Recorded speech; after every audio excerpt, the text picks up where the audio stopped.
দুটা। আচ্ছা, আরেকটা হচ্ছে যে আপনি ওই যে কি বলে সরকারি কোনো প্রকল্পে না যেয়ে কেন আপনি একটা বেসরকারি খাতের প্রকল্পে আপনি, এই দুইটাই হচ্ছে আমাদের আপনার মনে যে প্রশ্ন জাগবে। আর কোনো প্রশ্ন জাগবে কিনা আমি জানি না। তো এটার উদ্দেশ্যটা হচ্ছে এইটা যে আপনারা হয়তো জানেন যে এই বিদ্যুৎ জ্বালানি খাতে খাতে গত যে বছরগুলোতে অনেক অনিয়ম হয়েছে।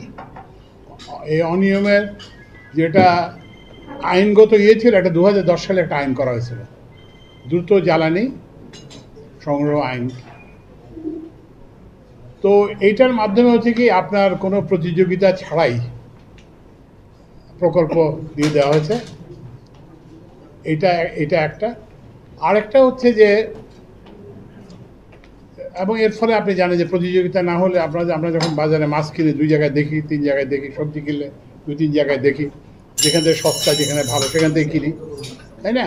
তো সরকারও কিন্তু এরকম যে আপনি যদি কয়েকজন থেকে দাম নেন তাহলে আপনি ভালো জিনিসটা পাবেন, কম দামে পাবেন।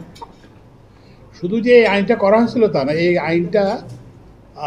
আইনটাকে এই যে এখন 2026 সাল পর্যন্ত এটাকে বাড়ানো হয়েছে।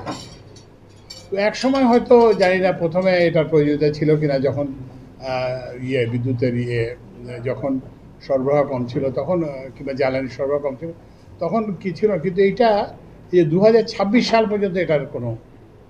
তো এর ফলে যেটা হয়েছে যে আমরা ওই যে খাতিরের লোককে প্রকল্প দেওয়া হয়েছে, তারপরে বেশি মূল্যে, অতি মূল্যে কেনা হয়েছে, এবং এর ফলে এমন অবস্থা দাঁড়াইছে এখন যে আমরা এখন ওই যে একটা রেগুলেটরি কমিশন অ্যাক্ট একটা ধারা যোগ করলো যে না, এটা সরকার ইচ্ছা করলে জ্বালানির। তো এই জিনিসটা খুবই কারণ হচ্ছে যে সরকারও তো একটা উৎপাদক। তো আপনি নিজে উৎপাদক, এখানে আরও কতজন উৎপাদক আছে, আপনি কীভাবে দাম নির্ধারণ করবেন? তো এটা একটা তো এখন এই দুই দিক থেকেই একটা ছিল যে আমি এখানে বড় বেশি দামে দিব, কী বলে, বিদ্যুৎ প্রকল্প করব, আর এদিকে সরকার দাম বাড়াবে। তো আপনারা এখন জানেন যে এটা একটা জনপ্রত্যাশার সরকার। তো ওই জন্য বিদ্যুতের মূল্য বৃদ্ধি কিংবা জ্বালানির মূল্য বৃদ্ধি আগে যেরকম যে মানুষ কি ভাবতেছে না করে, বিবেচনা না করে করে, এখন কিন্তু আর এটা করা যাবে না। তো ওই জন্য আমি দায়িত্বভার গ্রহণ করার প্রথম দিনে ওই যে 2010 সালের আইনের ভবিষ্যৎ প্রয়োগ এটা বন্ধ করে দিয়েছে, যে সামনে প্রতিযোগিতা ছাড়া আর কোনো প্রকল্প, জ্বালানি এবং বিদ্যুৎ খাতে আর কোনো প্রকল্প গ্রহণ করা হবে না এটা। এবং ওই যে আর যেটা বললাম, ওই যে সরকারের যে ক্ষমতা ছিল বাংলাদেশ এনার্জি রেগুলেটরি কমিশন অ্যাক্টে জ্বালানি এবং বিদ্যুতের মূল্য নির্ধারণের ক্ষমতা, সেটাকে আমরা বাতিল করে দিয়েছি। সেইটা ওই যে the act has been amended এবং ওইটা ডিলিট করে দেওয়া হয়েছে। সুতরাং এখন আবার ক্ষমতাটা বাংলাদেশ এনার্জি রেগুলেটরি কমিশনের কাছে চলে গেছে।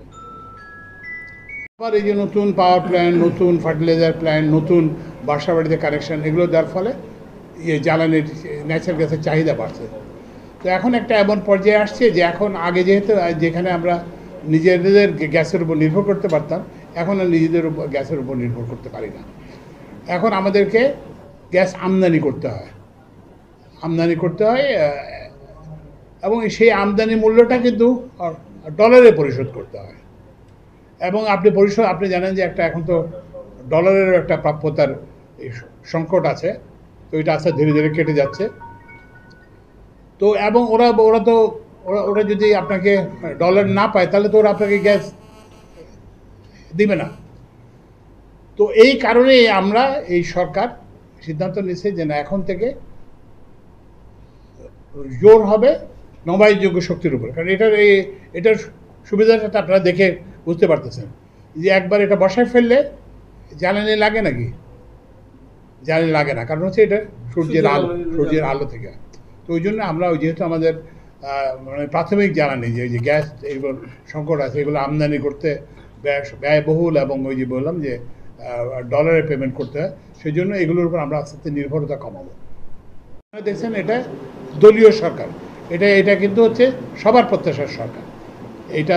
এই সরকার মানে ভেসে আসার সরকার না, এটা মানুষ রক্ত দিয়ে এই সরকারকে আনছে, এবং আমরা আমাদের একমাত্র দায়বদ্ধতা হচ্ছে তাদের কাছে যারা আত্মহত্যা দিয়েছে, যারা এখন হাসপাতালে কাতরাচ্ছে, ওদের কাছে ছাড়া আমাদের আর কারো কাছে কোনো দায়বদ্ধতা নেই। এবং আমরা তাদের যে সেই দায়বদ্ধতা এবং এই যে জনগণের যে একটা প্রত্যাশা, জনগণ মানুষ নামছে কেন? কারণ আমরা ভালো করতেছিলাম না। আমরা যে ভালো করতাম তাহলে মানুষ নামতো না। আগেও তো দেখছেন আন্দোলন হয়েছে, কিন্তু আন্দোলনে মানুষ নামে নাই কেন? কারণ ওরা ভাবছে যে পরিবর্তন হবে না। তো এখন মানুষ আমাদের কাছে পরিবর্তন প্রত্যাশা করে, এবং আমরা সেই পরিবর্তনটাকে ডেলিভার করতে বদ্ধপরিকর। এবং এইগুলো খুব ছোটোখাটো জিনিস থেকে শুরু হবে। যেমন জানি যে আমি যেখানে আসছি, আমার একটা মানে বরযাত্রার মতো অনেকগুলো গাড়ি আসছে। তো আমি বলে দিচ্ছি যে না, এইসব আমি তো বিয়ে করতে যাচ্ছি না, আমি তো বিয়ে করতে 45 বছর আগে, বুঝতে পারছেন? তো ওই জন্য এগুলো যথাসম্ভব ইয়ে করতে হবে। তবে যে আপ্যায়ন টাপ্যায়ন এগুলো আপনি 1 টাকা খরচ, আমি 1 টাকা যদি খরচ বাঁচেন সেটাও আপনি অন্য কাজে ব্যবহার করতে পারবেন। আমরা ইভেন 1 টাকা সেভিংস আমরা খুঁজবো।